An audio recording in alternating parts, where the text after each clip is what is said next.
আজকে এই মজলিসে আমি সবাইরে ডাকছি একটা জিনিস দেখানোর জন্য। আমি সাহেবদের একটা কাগজ দিমু, সেই কাগজটার বিনিময়ে আমি যা চাই সাহেবদের তা দিতে হইব। সাহেব কি সেটা রাজি আছে? কি সাহেব মিয়া, আপনি কি রাজি আছেন? কিসের না কিসের কাগজ, তার কোনো ঠিক ঠিকানা নাই। আগে কাগজ দেখাক, তারপরে সিদ্ধান্ত নিমু যে রাজি আছি কিনা। হ্যাঁ আপনি ঠিকই কইছে, আগে আমরা দেখি তারপরে চিন্তা করে দেখবো। যেই জামানা পড়ছে এই জামানায় কাউরে বিশ্বাস করন যায়? হ্যাঁ, তার উপরে আবার যেভাবে ভাই বাইরে ঠকাইতাছে। কাগজপাতি যাই দেখাক, এই বিষয় সম্পত্তি সবকিছুর মালিক হলো আমার মায়ের জামাই, কারণ সে নিজে নিজে সবকিছু করছে। আমার হাতে দুইটা দলিল আছে।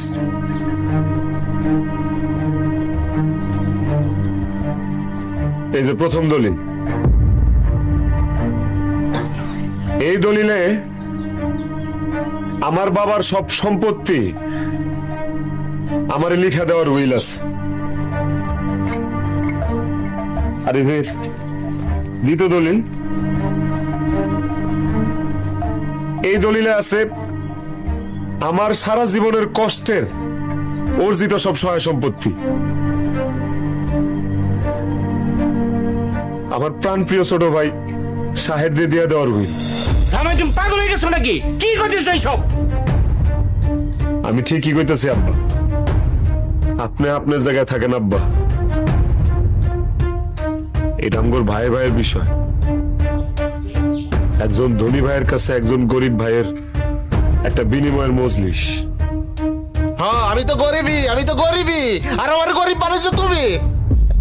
না রে ভাই, তুই গরিব না, এই দুনিয়ার সবচেয়ে গরিব আর কাঙ্গাল মানুষটা এখন আমি, কারণ আমার কাছে তো আমার মায় নাই।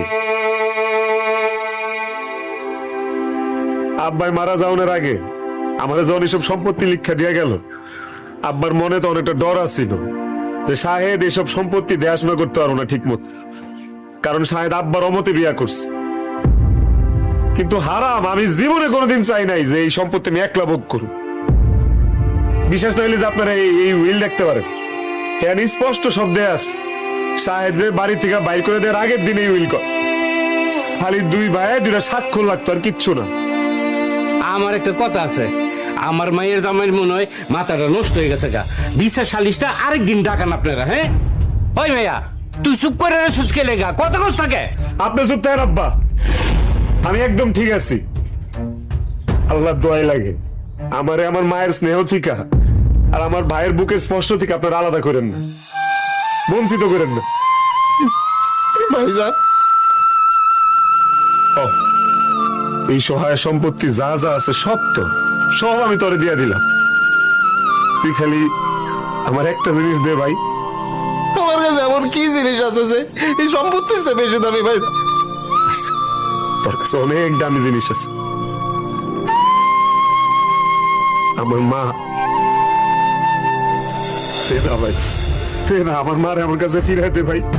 কিচ্ছু লাগবো না, যার কাছে মা আছে হেরসে দুনিয়াত কে আছে আমারে ক। তোর কি লাগবো ক? সহায় সম্পত্তি সব দিয়ে দিছি না ভাই। তুই এক কাম করতে, আমার কিডনি খুলে লয়ে যা ভাই। তো লাগলে আমার একটা চক্ষু খুলে লয়ে যা, তো যা লাগে আমার থেকে লয়ে যা ভাই। তাহলে আমার মারে আমার কাছে ফিরাইতে ভাই না। ও মাই গড গো, ও মাই গড, ও মাই গড, মাফ করে দাও ভাই, ভুল করে ফেলাইছি ভাই। আমি এই সম্পত্তির লোভে আমি মানুষের কথা শুনি না। আমার বাপের মতো ভাই না, 60টা বছর আমি 60টা বছর তোমার সরাই ধরতে পারি না ভাই। ভাই আমার একটু বুকে সরাই ধরতে দাও না ভাই। আমার একটু বুকে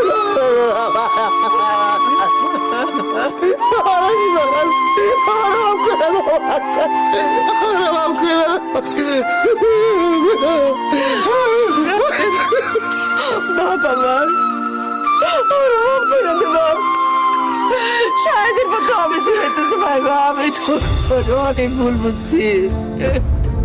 মাফ করে দেওয়া আমারে, নাহলে আল্লাহ আমারে মাফ করবো না বাপ। করে না মা। খালি আমার পায়ের নিচে আমার রাখ কমা তাই লিব। আর আমার অসুখ বিসুখ হইলে আমার মাথায় খালি একটু হাত বুলাই দিও মা, আর কিচ্ছু চাই না তোমার কাছে। ভাই ভাই ভাই ভাই, তুমি আমার কাছে সবচেয়ে দামি সম্পদটা চাইছিলে না ভাই। আমি আমি আমি আমি আমার মা, তো তোমার মার আমি তোমার হাতে তুলে দিলাম ভাই। এর বদলে তুমি আমার একটা জিনিস দিবা, তুমি আমার বাপের মতো আমার ভাই।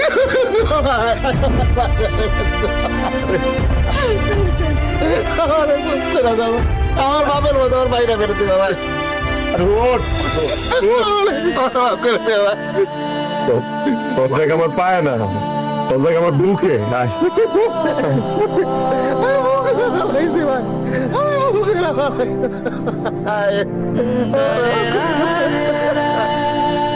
নেহা, এখানে তো তাহলে বিচার চলেছে কিছু নাই, তাহলে আমরা বরং যাই নাকি? এই চলো তোমরা, আহ, আমরা যাই, আহ,